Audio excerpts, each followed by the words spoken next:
Hello and welcome to the Making It in Asheville podcast, where each week we sit down with an Asheville-based entrepreneur, small business owner, maker of something, and ask them what they are making and how they are making it in Asheville. And this week is a very exciting week. We were joined by Karen Mullins of Digestive Warrior, and I have a lot of questions because in our home, some of you might know Sarah, we're like really starting to dial in our awareness of what food, what its effect on our bodies are. And I feel like I might be in really good company to start like going from zero knowledge to like one, whatever the first smallest step might be. So welcome and thank you for being here. Thank you. Thanks for having me. It's a pleasure. And so give us at a high level, like Digestive Warrior, what's going on with your business, your brand? Yeah, gosh. Where to begin? So I launched the company about 6.5 years ago. For people listening in the future, that's like late teens, so 2017 or so? 2016, 2017? Yes, okay. 2017, cool. Yes. And it just began with a vision. It began with a dream of I really just wanted to build, actually at the time, e-commerce wasn't really on my agenda for the business. It was really, I wanted to build a platform and community for people that had really, really suffered with chronic digestive illnesses. I love to write, so I wanted to like write blogs. I wanted to build a community. I wanted to educate. And so that's kind of where it began. And then I got fascinated with a very specific type of probiotic, definitely not a conventional probiotic. And because of my passion for this product, I decided to begin offering it on my website. And sooner than later, I somehow became sort of the face behind this probiotic and kind of built a really strong relationship with this company and the microbiologist that launched that company. And I was the first one ever to sell it online. And so I went from being completely unknown to within a matter of 4 to 6 months to it literally just blew up. And I had to scramble really quickly to get all the things in place to all of a sudden have an e-commerce business. I cannot wait to double click into this story. Let's start with what is the probiotic? So I'm not even fully aware of what a probiotic is. I think like yogurt has probiotics in it or something. Yeah, that's what that's what like think that, unfortunately. Right? So what I think I might only play with amateur biotics right now. What is a professional biotic? Unfortunately, the probiotic industry is such a scam. It's just complete and utter fraud. And I hate to say that because so many people, you drop 30, 40, 50 bucks or who knows, even more these days on a probiotic. And it's typically dead by the time it hits the shelf because most companies don't pay to have them shipped on like ice. Climate control, okay. Yeah, so it's typically dead before it hits the shelf. But then even if it's alive, let's say they paid for the best shipment, once it hits the acidity of the stomach, it's dead. It's gone. So, and that's been proven. There's like tons of literature on that now. Unfortunately, not many people know that because the probiotic industry is a multi-billion-dollar industry. Yeah. So it's just dollar signs, and unfortunately, probiotics do almost nothing. So what is kimchi? Is kimchi? Yeah, it's like a fermented food. Is there probiotics in that? It is. There are. Okay. There are natural probiotics in that as well. And once again, if they survive the acidity of the stomach, great. I think a little bit more in food naturally is able to, but I'd say minimal. Okay. I know tons of people with, digestive, over the years since I have been in this business, if somebody has IBS, irritable bowel syndrome, and you say, oh, well, just eat kimchi and drink kombucha and yogurt, it usually makes them worse because these foods are really, really off the charts high in histamines, which cause even more inflammation. We're anti those. Yes, you don't want histamine. Histamine load just causes more inflammation and irritation. Okay. So there's just a lot of misinformation out there, hence why I Digestive Warrior was born is because I really wanted to dispel these kind of myths and these fads out there that are useless at best and at worst making people worse. You know? Yeah. That you were way outside of my depth at this point. But what is a good, so the company that I partnered with when I first launched the business, Microbiome Labs, they do what's called soil-based strain probiotics. And soil-based strains are so different. And actually, when they were a thing in like the 1920s, 30s, 40s, they were actually prescription in hospital settings. Doctors wrote them as prescriptions for gut infections or whatever in hospital settings. Then they did away with that because then, of course, Big Pharma was born, right? Because they actually worked, because soil-based strains actually survive the acidity of the stomach. And I'm hearing soil, and I'm thinking dirt, and we're thinking... It's literally from the dirt. They're literally strains from the dirt. My mother has this story, and this is, my grandfather has a story about my mother when she was an infant, having... so this is, I think worms would be the thing, having gut... Parasites. And he took her to the Italian witch doctor in the neighborhood, and she gave her dirt. Yeah. It's amazing. I mean, it's kind of simple when you think about it, but these strains from the dirt are hardy as hell. I mean, they survive anything. They can withstand over 400 degrees temperature. They don't need refrigerated, and they absolutely survive the acidity of the stomach. And so they're still used in hospitals all over Europe. Sure. Not in the States. So once the Big Pharma came and they weren't a thing here in the U.S., it was probably 25 years ago, a natural practitioner produced a product, actually, Garden of Life. You might have heard of that brand. It's common in Whole Foods, whatever. The owner of that company had Crohn's disease, almost died from digestive disease. So I got well versed with soil-based strains then. Then he ended up selling the company to Nestle of all things. Yeah, then the product was never the same. And so then the soil-based strains just disappeared really from the U.S. market, at least a quality version of them, until Microbiome Labs became a thing, and this microbiologist resurrected them.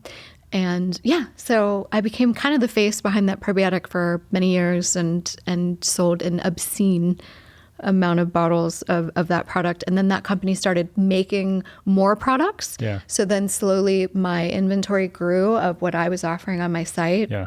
And then I had always been a supplement geek. Yeah. And I just started adding more companies to my online store.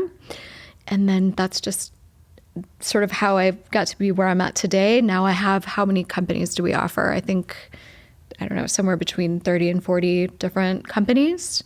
And I somehow became the top seller for most of those companies, and have amazing relationships with these companies, because these are not your traditional conventional products. Sure. They're not.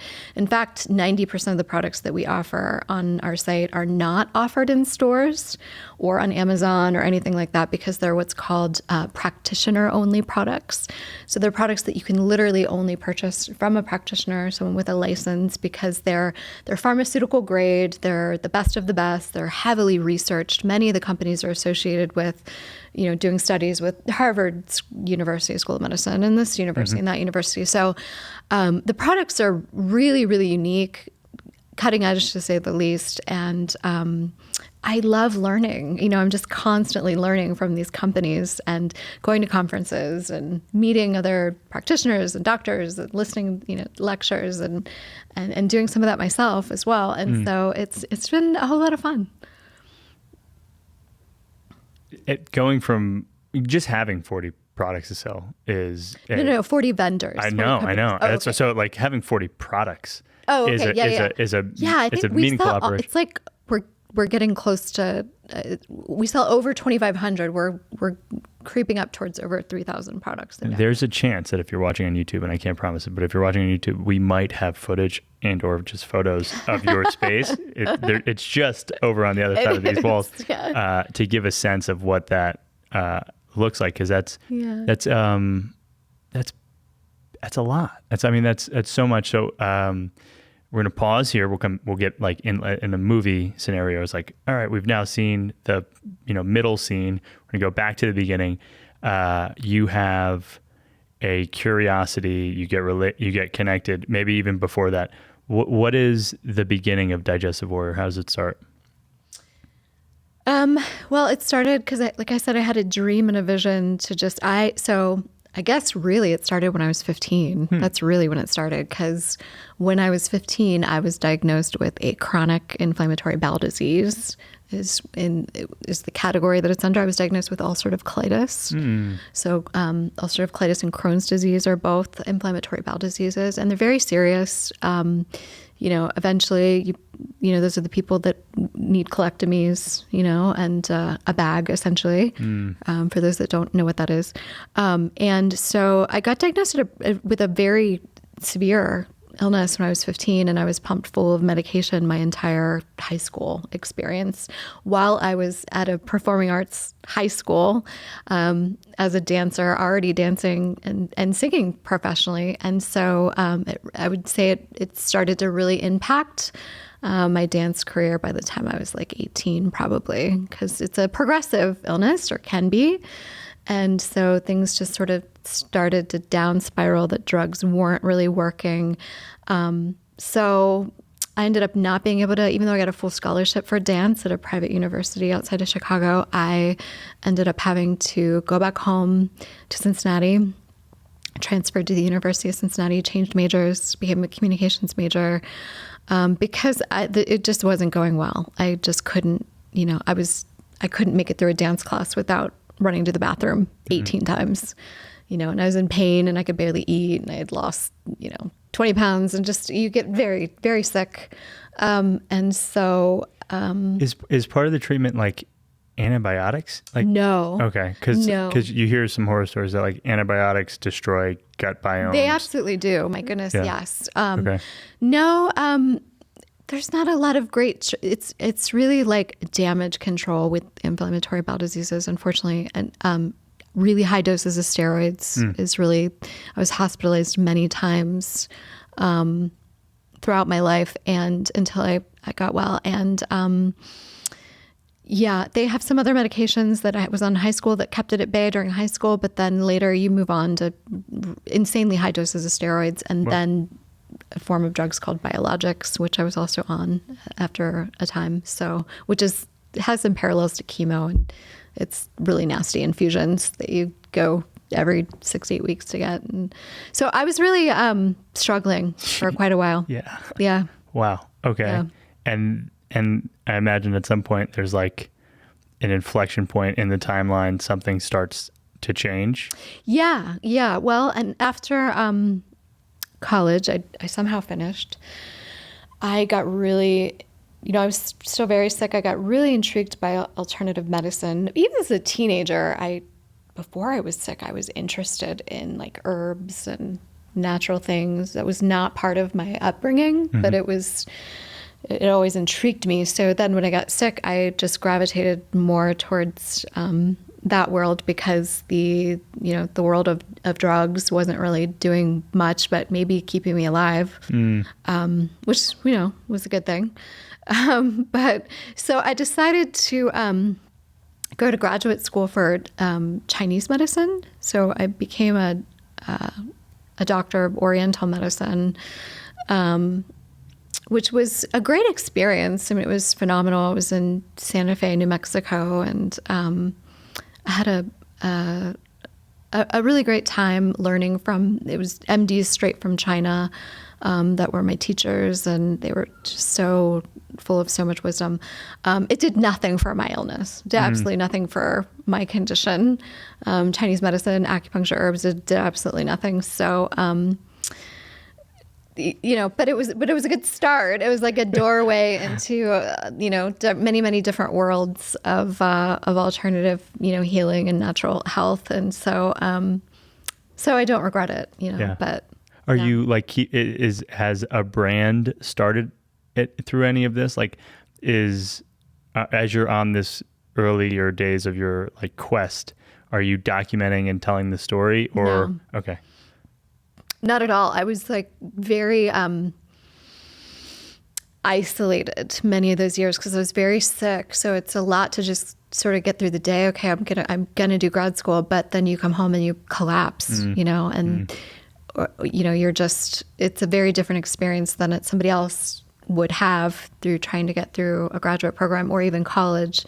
Being sick, it took a lot. Yeah. So no, there was no actively sharing anything at that point. Okay. Yeah. And so now you're a doctorate of Eastern medicine of some form or another. Yeah. And maybe you have like the toolbox by which to go deeper in literature or studies or something. Yep. And dots start connecting. Yeah. Yeah. Then I found what's called functional medicine. Mm-hmm. I don't know if you've heard of that, but it's, it's, I almost think it's kind of an integrative approach. So they really recognize like Western biochemistry and they're very into preventative medicine. They do they're really into root cause is kind of functional medicine's thing. So they really dive deep into what is the root cause of this illness or illnesses. And that field fascinated me because it was this really great blend of alternative medicine and preventative medicine, natural medicine, but recognizing the strengths of Western medicine, which, there's a lot there. And I had never been open to that prior to. And so, for example, now I work with patients all the time, and I do really unique lab work, very, very niche lab work on every patient. Testing that regular MDs don't do unless they're also into functional medicine, which now there's, I think, almost 300,000 functional medicine MDs in the country, which is amazing. Wow. So I got certified in that right next to, 1,000 other MDs. And that was just super cool. That so many, Western doctors these days are opening their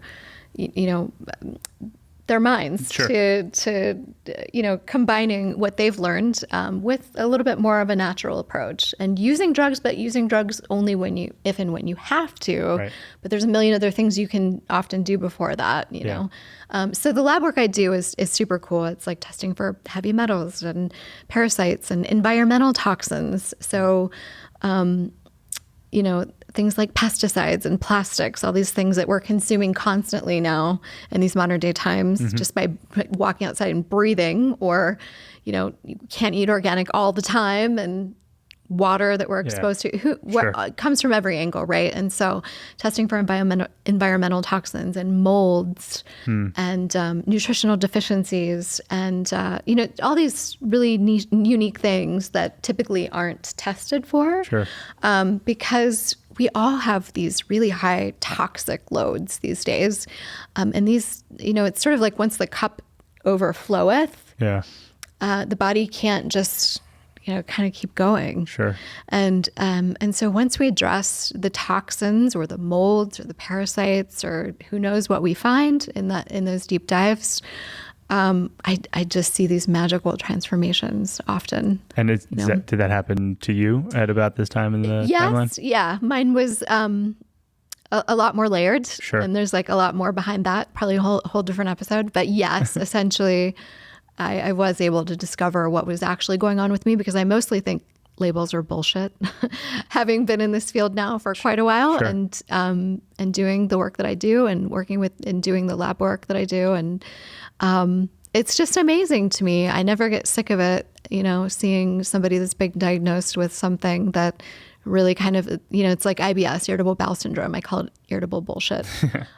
What is that? Yeah, it's this umbrella term for anybody that walks into a doctor's office that is having a really hard time digesting. I mean, IBS is nothing, on a scale of 1 to 10, IBS is like a 2 to a 4 in comparison to IBD, Crohn's and colitis, because Crohn's and colitis, you're too much information, gushing blood, and they eventually need to, you can't live like that. Yeah. So, but IBS nonetheless, it's still like, it's a quality of life thing. You want to be able to go out to dinner with friends, and you want to be able to, not have so much like gas that you're just constantly embarrassed, and these things that we're afraid to talk about.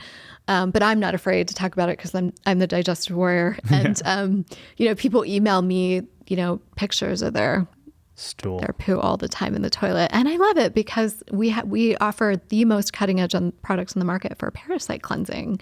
Nothing even comparable. I swear, there's this company that just has nailed it, and I mean, you take you do this kit, and we all have parasites. We all do. I promise you, if you have a pulse, you have parasites, but we live in, homeostasis with these parasites, and it's normal unless, once again, that cup overfloweth and they get out of balance, and that's when they start really causing problems.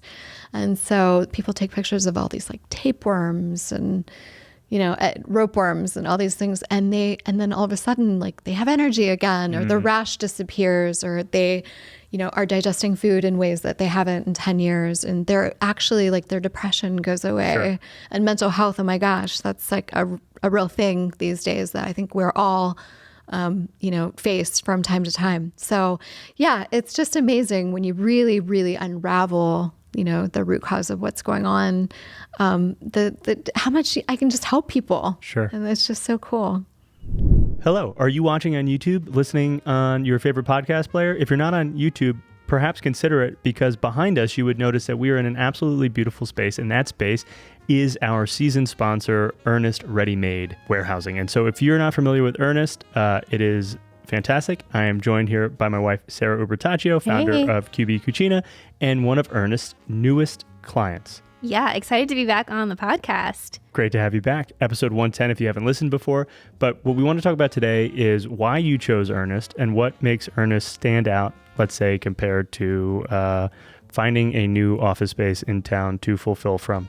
As a very high level, Ernest is a 30,000 square foot facility on Sweeten Creek, just south of Asheville. Huge facility, beautiful facility. Why did you choose to go with Ernest instead of any other place in Asheville? Yeah, well, I have a small growing business, e-commerce. We sell pasta tools and Italian kitchenware. And we currently outgrew the space that we were in and really needed a different kind of space. And so I love Ernest. I love the fact that as we grow, Ernest can scale with us. So they have different sized co-warehousing spaces. So if we grow bigger, we can just quickly move over to a different space within the same building, which is a really huge time saver. I also really love that they have daily, sometimes multiple times a day, pickups from UPS, FedEx, and USPS. So we don't have to worry about packages getting lost or stolen, and our team doesn't have to drop them off at the post office, and it just saves us all a bunch of time and headache. And also they have temperature controlled rooms, which for a business like us, one of our products is pasta flour. It's really sensitive to temperature. It's really, really important for us to make sure that our products are secure and not getting damaged while they're being stored in our warehouse. And I love all the other amenities. They have a photography studio so we can quickly photograph our products. They have a full break room. They have co-working space that we're able to use for our meetings with team members and other people that may come to see us. And then just the sense of community, being around other small businesses is something that we currently don't have. And I'm really, really looking forward to connecting with others here. I love that. ErnestReady.com if you've not visited that before, or you can check out makingitinasheville.com/Ernest. And we have a bunch of information about the partnership we've built for this season, as well as some perhaps special discounts and incentives. If you happen to be a e-commerce business or the right fit for Ernest, you should definitely check out makingitinasheville.com/Ernest, ERNEST. And back to the episode. That's wild. There will be no photos of that on the YouTube channel, rest assured. But so I'm gonna punch in and attempt to be slightly more targeted here. So it's 2017, Digestive Warrior begins, and it sounded to me that like there's some level of like influencer business might be the model where it's like, I'm going to create content. It's going to be like content focused, audience aggregation, maybe courses, maybe information product. Is that, am I close? Exactly. Yeah. Is it like a Marie Forleo? Was she in your radar? Were you following Marie Forleo or anything? Okay. Don't know who that is. Don't have to. So how, like, take me through business model concept 2017 or so as Digestive Warrior begins to take flight. I didn't even know what a business model was. 2017. I mean, that's probably an exaggeration, but I mean, I had no business model. I had no agenda. Like I said, I just wanted to say something. I wanted to have a voice online. I wanted to say some things. I wanted to write blogs. I wanted to build a community. I wanted people to be able to email me and ask questions. I wanted to, it was also just a very healing experience for me to, Digestive Warrior. I mean, I always, there were times in my illness where I was just, it was so low, being in a hospital telling me they need to take my colon out and I'm 80 pounds and I'm, these hard life decisions. Should I get my colon taken out? My quality of it. And I just started gravitating towards, things like I started collecting swords. I started watching, certain kind of movies, Xena. Yeah. And it just really, it just helped, I don't know, these like avatars, that I clung to. Yeah. And so that just became my brand, was trying to really spread that, that vibe, essentially of like, you got this, like we can do this, like together, like I've got your back. Like I really wanted to help people cultivate that warrior spirit because I somehow was like really born with that. Yeah. I was really born with this flair of like being a detective, like really trying to figure out like autoimmune. It's freaking bullshit. Excuse my language. Am I allowed to cuss on this podcast? That's just bullshit. Autoimmune, my immune system attacking itself. Are you kidding me? I mean, I got diagnosed at 15 and I looked right at my mom and I was like, this has absolutely nothing to do with my immune system. I was 15. I didn't even know what autoimmune was. Never heard it before. So I just always had that. And then I just created the brand because I really just, that was it. I just wanted to help spread that mentality and spirit in fighting for your health. And I also have, because of my experience, the people that gravitate towards, or, that resonate with me and my work and my website and the products, they're not typically, I mean, we do have people that order from us that are as healthy and normal as you, and they just want to be on a real probiotic and learn more about digestive health. We do have those customers, but I would say 70 to 80% of my customer base, they're really sick. They're really sick, and chronic illness it's just increasing in our society. We sell internationally, so it's all over the world. So the people all over the world can have access to these products. And so, it's people that are really, really struggling, other people with Crohn's disease and ulcerative colitis, and people that are miserable with IBS and other gut infections, Sure. And now we sell also products I also specialize in Lyme disease and mold. And so this patient population of people are suffering, and they need some sort of like story or symbols, mentality to cling to. Sure. And so you send up the bat signal, so to speak, of the Digestive Warrior. Is it a WordPress website? You're creating your own blogs. 2017, you could have been writing on Medium. How are you telling the story? Was it? Yeah, I mean, I had a much simpler website at the time, but it was not WordPress, but it was like Wix. No, it was actually a little fancier. Magento. Oh yeah, okay. Yeah, I had Magento. I had a kick-ass developer. We've since jumped over to Shopify just because it's more conducive for e-commerce. For sure. But I had a nice website on Magento, and I wrote blogs through there. And Magento, I mean, seems like there would have been a vision to sell things. It's not. There was not. No, when I hired my developer at that time, I had no idea I was going to sell product. I just, Magento is, it doesn't have to be e-commerce. It can just be. Sure. Yeah. Awesome. What was the first, what type of customer was your first customer? Was it a coaching client? Was it what was the first revenue into the business?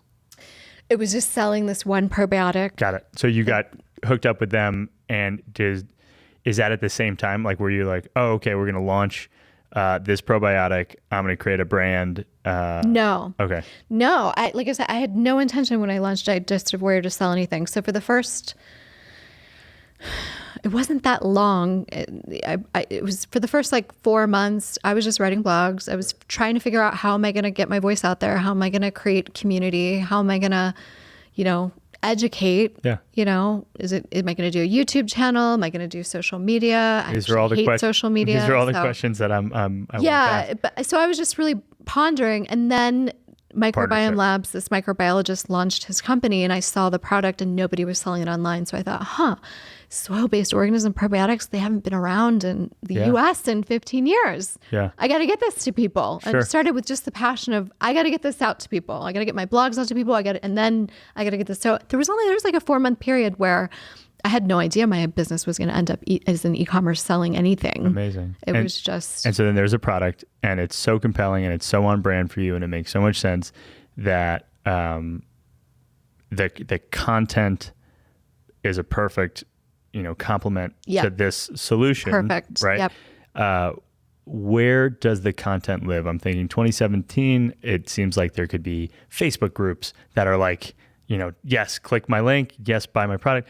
What were the channels that worked early? Because to be a top seller, we talked before the cameras were rolling, like you win these big trips these days. And so we were saying early days, we're not, there yet. Yeah. But, what mechanisms worked in your business? Well, there were several things.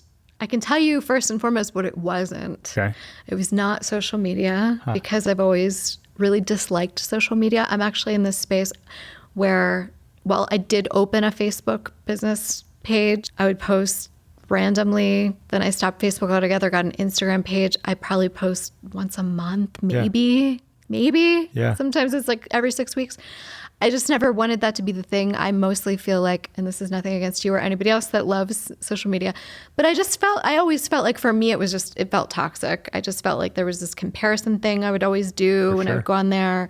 And having been sick most of my life, there were a lot of things that I wasn't able to cultivate in my life. My 30s, I was hospitalized on and off so much that it was like dating. I didn't get married, I didn't have kids, all these things. So I'd go on social media and just feel so I didn't want that to be the channel, because I just got this icky feeling when I did it. So that wasn't it. Yeah.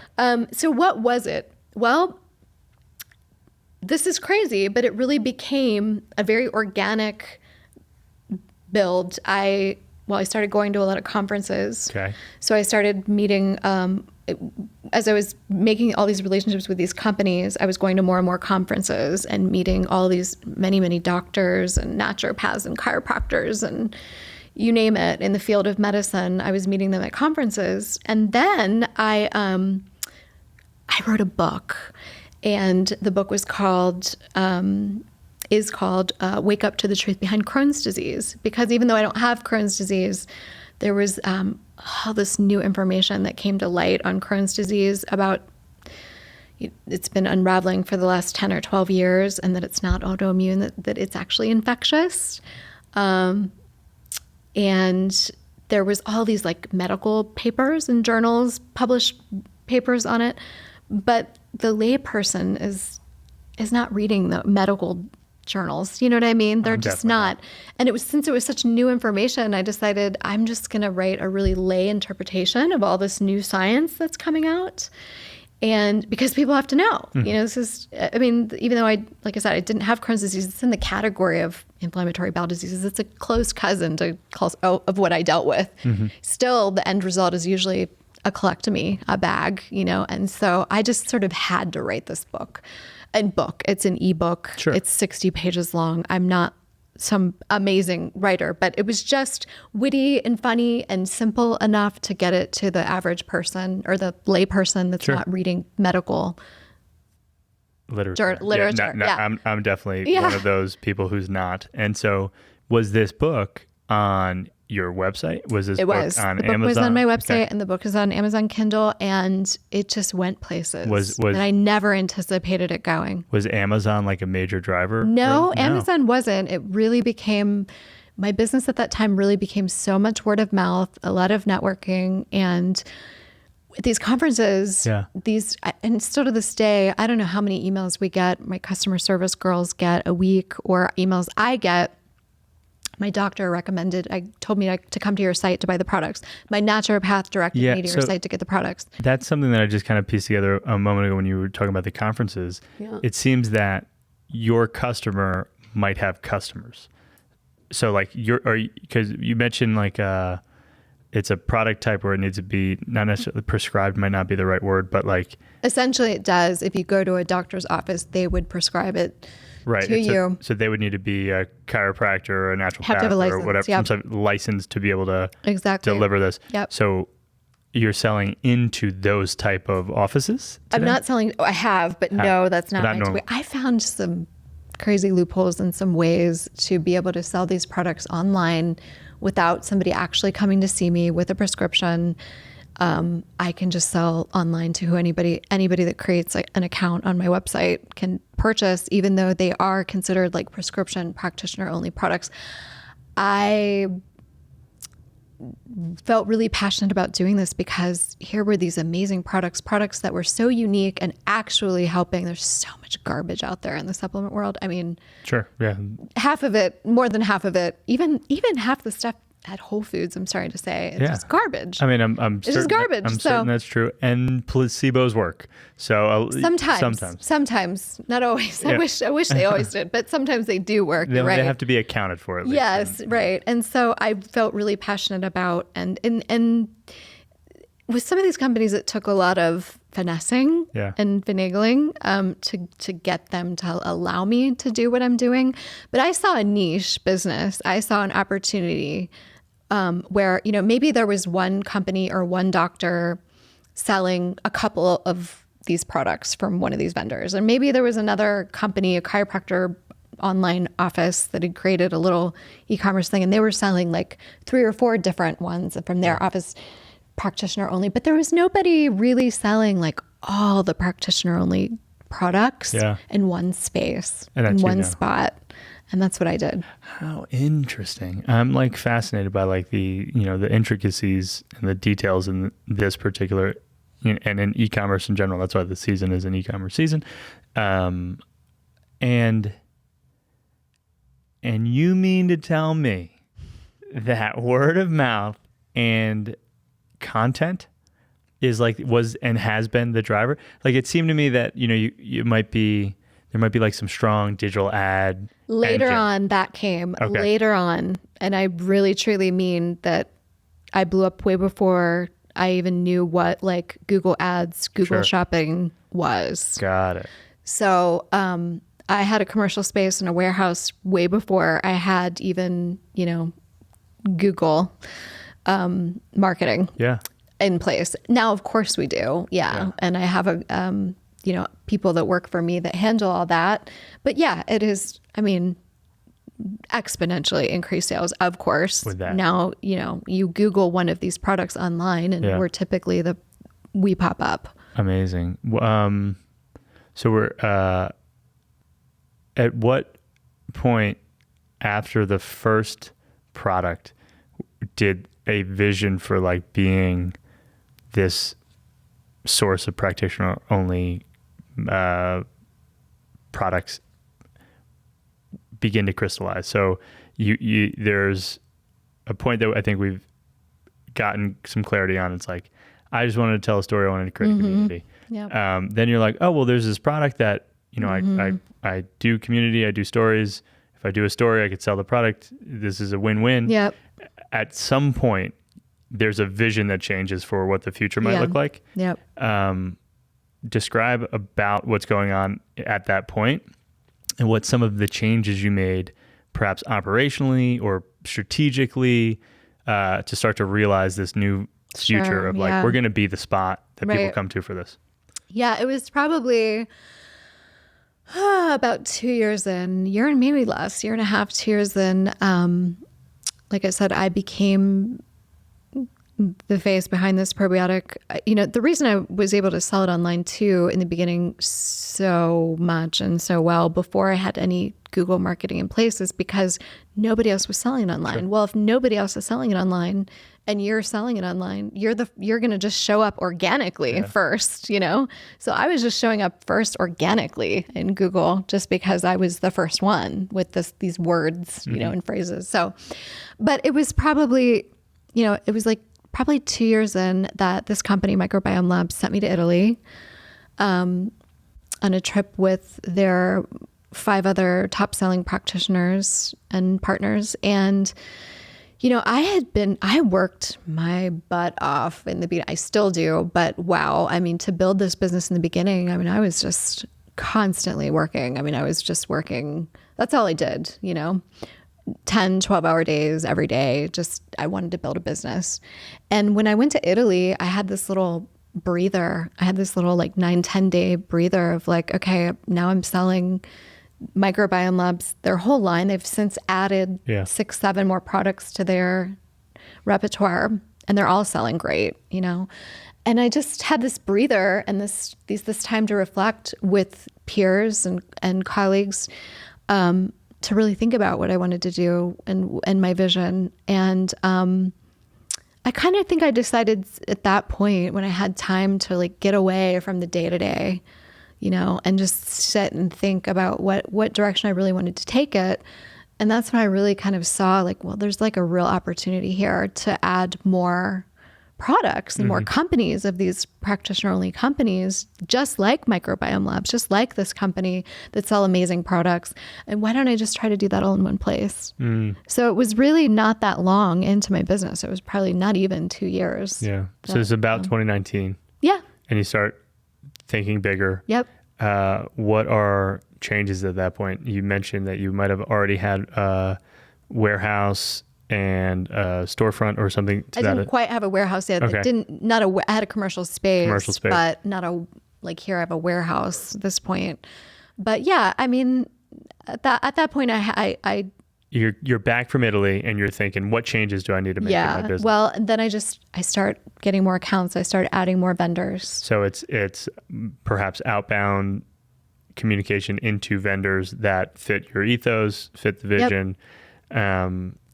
So that's supply side. You're like, all right, we're going to get more products. We're going to fill out the product. Bigger commercial space. Soon after that, bigger space. Was it in Asheville or were you in Asheville at the time? Nope. Let's see.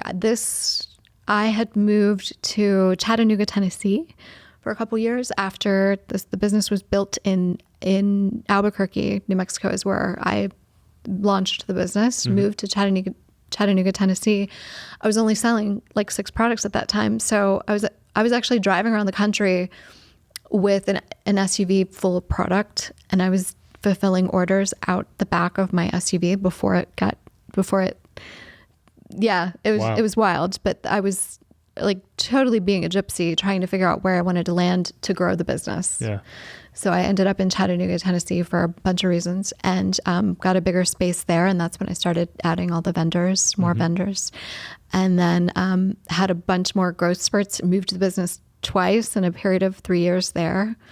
And then decided to come to Asheville because I'd kind of always spent a lot of time here 20 years ago. And I'd always wanted to come back here.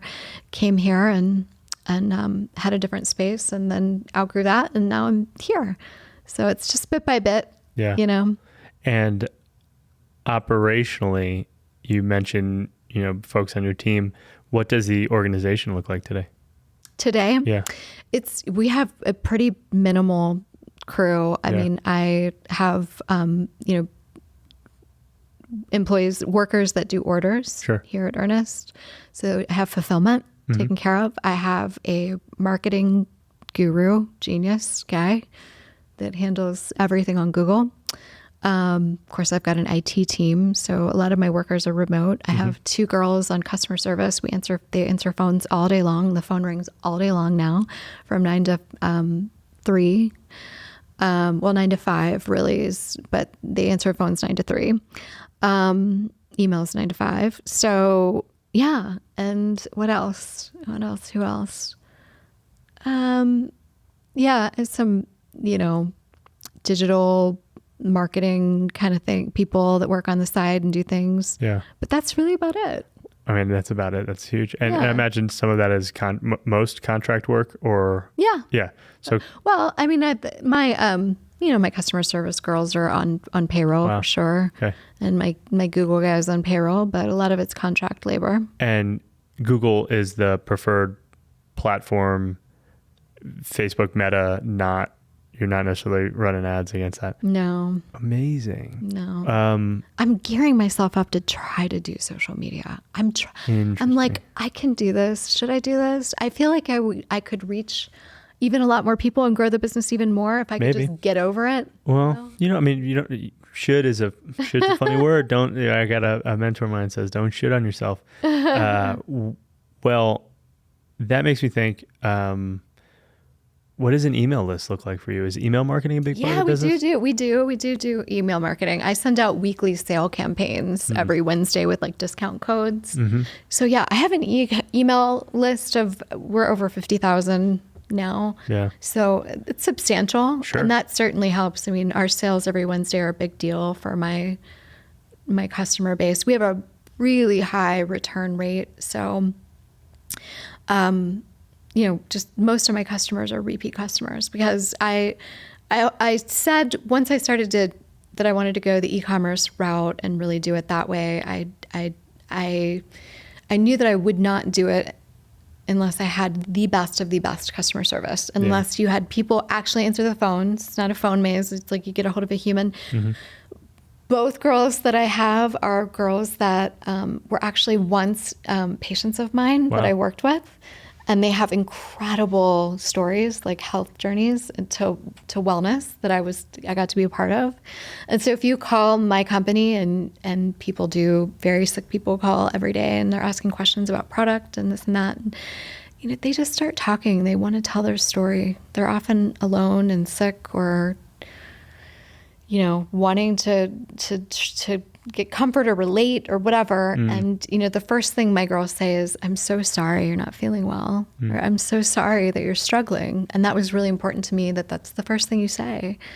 And so we have over 1,000 reviews on Google, and they're all just absolutely amazing. The reviews are just stellar of like, this is the best customer service I've ever experienced in my entire life. And we've promised free same-day shipping. So I order and my supplements are at my house in 2 days. Like I order and I get a tracking number within 20 minutes, and that I know what it's like to be sick and need my supplements like now. Yes, like I need them now or 10 minutes ago. Sure. And so that's really those things I feel for me have done way more than a social media presence would ever do. I mean, it's just real. You know what I mean? It's real. So. Oof. We interrupt this episode with a horror story, an e-commerce horror story that my wife, Sarah Ubertaccio, experienced, but I'm going to preface, she's not alone. You might be an e-commerce store owner. You might have a friend who's an e-commerce store owner. And this story is universal, though specific. Sarah, please take it away. Yeah, well, I own a small business called QB Cucina, and we sell Italian pasta tools and kitchenware. And in our previous space where we were fulfilling from, one day my employee was packaging up a bunch of packages to ship via UPS, and UPS did not pick up from this location. And so she was going to package them up and take them out to the car and drive them to UPS. Well, it was raining a lot that day. As it tends to here in Asheville. Yes, as it tends to here in Asheville. And on her way, taking the dolly out to her car, some packages flew off the dolly, were soaking wet. She was soaking wet. And then she had to repackage them, like go back up to the office and repackage them because they were ruined and couldn't be shipped out. So, yeah. And I'm so sorry to hear that story. That's a heartbreaker. Now you don't have to worry about that happening anymore because you work at Ernest Ready-Made Warehouse and they have daily pickups and deliveries from FedEx, UPS, and USPS. Yes, it's like suddenly we have a valet and concierge at our fingertips, which is amazing. They have daily pickups from all the major shipping carriers, and they have a huge loading dock so we can receive our shipments very easily 24 hours of the day, every day of the week, which is amazing. To learn more about Ernest, ready-made warehouse. Visit makingitinasheville.com/Ernest, ERNEST. We have all sorts of information about this season, about our sponsor, Ernest Ready Made, and offer a very special incentive for those of you who are small business owners in Asheville who could benefit from this facility. Back to the episode. Hard to argue. Being a human with humans is always seems to be a good business practice.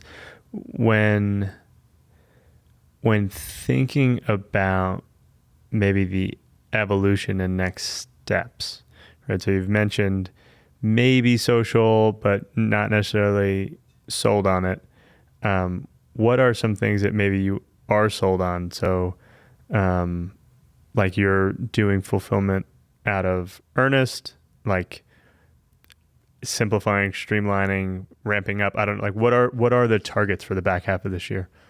Yeah. So targets. Well, I am launching a whole new company.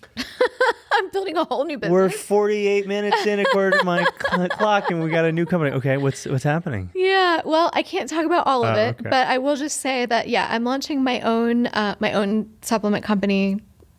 I'm bringing some products to market and some very, very unique things that don't exist yet. So I even have I have a lab with chemists. Believe it or not, I have contract chemists that are working on some, things that I am pinching myself. And so that's in the works. Cool. They're still working on synthesis of molecules and all kinds of craziness. Very low level science. Yeah. Things. So I couldn't be more excited about that. And so that's really the trajectory right now. I'm always growing Digestive Warrior. I'm always adding new vendors. I just opened up a new account this week with a new company. Mm-hmm. So I'm always growing and trying out new products. Yeah. It's a playbook that I think has been used in most every industry. It's like build a marketplace, identify the things that are working that resonate most with your audience, make a version of that. Like that's not necessarily new. No. But it makes sense, and it's an inflection point. It is a major turning point in a business to attempt to pull that off. Yeah, it's more work than I ever than I ever dreamed. That sounds right. Yeah. When thinking about like growing the business, there's supply side growth, right? So you're more closing new vendors, building your own proprietary products. How do you think about demand side? Like what, with social media not being the focus, is it, ramp up digital ads further and more with Google Guy? How do you think about We demand? did just ramp up. We just did pivot and decide to throw a lot more spend at marketing, and that has definitely increased sales for sure. So that is something that we do from time to time. There's a sweet spot with spend with Google, and I always say, like, I actually have the worst boss ever currently, because I really feel like my boss is currently Google. Yeah. And because Google, they'll shut down a product for language in the description of the product all the time. They don't care. Yeah. And when they turn off my top sellers because they don't like some medical language that's in there, it's a real bummer. Yeah. It's a real drag. And you can fight it, and you can change all these things. And sometimes you get it back on and sometimes you don't. Yeah. So it's a boss that just does not give a damn about you. Yeah. And that you can't even really have a conversation with. There's no negotiation there. Black hole. It's a hard. It's one of the more challenging things about an e-commerce business and marketing with Google. But how will we grow? I don't know. I'm in this space now where, in the past year, I was just kind of overwhelmed like a deer in headlights with the growth. And then also knowing that I'm working on my other baby now, this other company, that I'm still kind of a little bit like a deer in headlights a lot of days of like, wow, this is all like just more than I ever thought it would be. Yeah. And so, do I want to grow? Am I constantly looking for avenues and ways and streams to grow? Yes. But I'm also just in this place where it's like, if I I can handle slow, steady ramp up right now, but I couldn't handle like another explosion. We've had a few explosions where, and like, I'm just not looking for that right now. Sure. I'm just looking for what we're doing, the slow, steady. Yeah. Dr. Oz shouts you out like we're burying our heads in the sand. Yeah. Heard. I mean, I think that's perfectly reasonable, and sounds like if executed, sustainable, right? You can't necessarily be at a full sprint all the time. Yeah. That said, the guy who wins the Boston Marathon runs like 4-minute miles. So like, who knows? Like maybe some people can sprint the whole time. Yeah. No, but it's I don't think most people manageable should. Right now. Yeah. We're in a good space where I actually feel like I have control over it. The business has been through, as any business owner will tell you, it's been through a lot of changes, a lot of transition. Before we got to Ernest has been like, oh my gosh, such a blessing, like a saving grace. I had an operations manager running my business and for like 2 years. And the whole reason we transitioned to Ernest is because is this too much to share on a podcast? I don't know. But I know so many business owners have experienced this. I've heard a lot of them talk about it. But he was stealing from me. And he was just not really a great person. And so, it's one of those things. It's like I knew from the beginning that he didn't really respect me. I felt that, and I didn't go with it. I didn't, you know what I mean? It's like, you get those nudges and feelings as a business owner or just a human, and I'm learning you've got to trust that more, and so it was a whirlwind of transition and getting here and scrambling to but all of a sudden Ernest, I just had employees here. Yeah. I had employees. So I didn't have to, it wasn't like, I'm working 14-hour days and trying to hire and It was like, okay, contract laborers, and this is the place of my dreams. It's like an e-commerce, setup here. It's like you get fulfillment right there. You got the docks, FedEx, shipping and receiving, and all the carriers and all the things, and the forklifts and the pallets. It's all here. It's all here, and so and that was getting harder and harder with a business my size, is having a commercial space without shipping. A lot of commercial spaces don't have shipping and receiving, so somebody's got to go to the post office, somebody's got to go to UPS every day, somebody's got to go to FedEx every day. So to be in a space that has all that now at my size, it's like we could never go back ever. It's like a luxury, but it's just got to be the norm. But so the business in the past years went through loss from that experience, and it was hard. It was hard lessons learned to trust somebody, or at least convince yourself in many moments that you trusted somebody to run your business or run operations at least. And to admit to yourself that you were wrong and you kind of knew all along, so what was that about? Like what made me, And so a lot of lessons learned in the past year as a business owner. Shout out to Ernest, and that's a rough, seriously. That's a hard lesson. Seriously. I was calling around looking at spaces because I needed to move spaces after that happened for a bunch of reasons. And this one realtor woman was like, "You sound like you'd be a good fit at Ernest." And I was like, "What's Ernest?"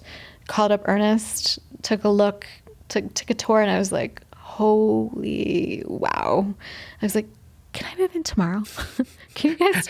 How soon is too soon? Literally, can I move in tomorrow? And I moved in the next day. Wow. So never looked back. Yeah. I imagine it helps with that 20-minute tracking label turnaround, having it. Oh gosh, it's unbelievable. No. Somebody just drives the forklift every day over to our warehouse space and gets it all, and off we go. Some happy customers. Yeah. Wild. Yeah. What a absolute thrill ride. I'm left considering what you might have thought we would discuss on an e-commerce based podcast about your business. Is there anything in your heart, your mind that you were like, oh, I got to make sure I talk about, and we somehow missed it? That's